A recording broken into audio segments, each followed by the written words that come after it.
உலகத்தில் இல்லாத மதங்களினுடைய ஒரு மாபெரும் சிறப்பு இஸ்லாத்தில் என்ன இருக்கிறது என்றால், you R A self sufficient and self reliant community. வேறு எந்த சமூகத்துக்கும் இந்த தன்மை இல்லை.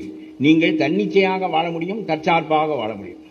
யாரையும் எதிர்பார்க்க வேண்டாம். சீனன் ஆண்டாலும் சிங்களவன் ஆண்டாலும் மோடி ஆண்டாலும் நீங்கள் கவலைப்பட தேவையில்லை. நீங்கள் அல்லாஹ்வின் சட்டத்தின்படி வாழ்கிறீர்கள், நபிகள் நாயகத்தின் வழிகாட்டலின்படி வாழ்கிறீர்கள். உங்களுக்கு நீங்கள் சீனனாக இருந்தாலும் இதான் விதி, இந்தோனேசியனாக இருந்தால் இதான் விதி. இஸ்லாமில் மட்டும்தான் behavioural patterns or behavioural cultures என்று சொல்ல ஒரு முறை இருக்கிறது. மற்றவர்களுக்கெல்லாம் அது கிடையாது. நீங்கள் எப்படி இருக்க, சிறுநீர் எப்படி கழிக்க வேண்டும் என்று கூட உங்களுக்கு சொல்லப்பட்டிருக்கிறது. ஒரு பெண்ணோடு எப்படி நீங்கள் புழங்க வேண்டும் என்றெல்லாம் சொல்லப்பட்டிருக்கிறது. ஆயிஷா இதையெல்லாம் எடுத்து சொன்னதற்கு காரணம், பின்னால் வருகின்ற மனித வர்க்கம் இதையெல்லாம் தெரிந்து கொள்ளாமல் போய்விடுமோ என்பதற்காக நபிகள் நாயகத்தோடு எப்படியெல்லாம் இருந்தார் என்பதை பற்றி கூட ஹதீஸில் சொல்லப்பட்டிருக்கிறது. பலவற்றை நான் ஏன் இந்த புத்தகத்தில் எடுத்துக்கொள்ளவில்லை என்றால், புத்தகம் பெருகும், நமக்கு தேவை பிரச்சனைக்கு தீர்வு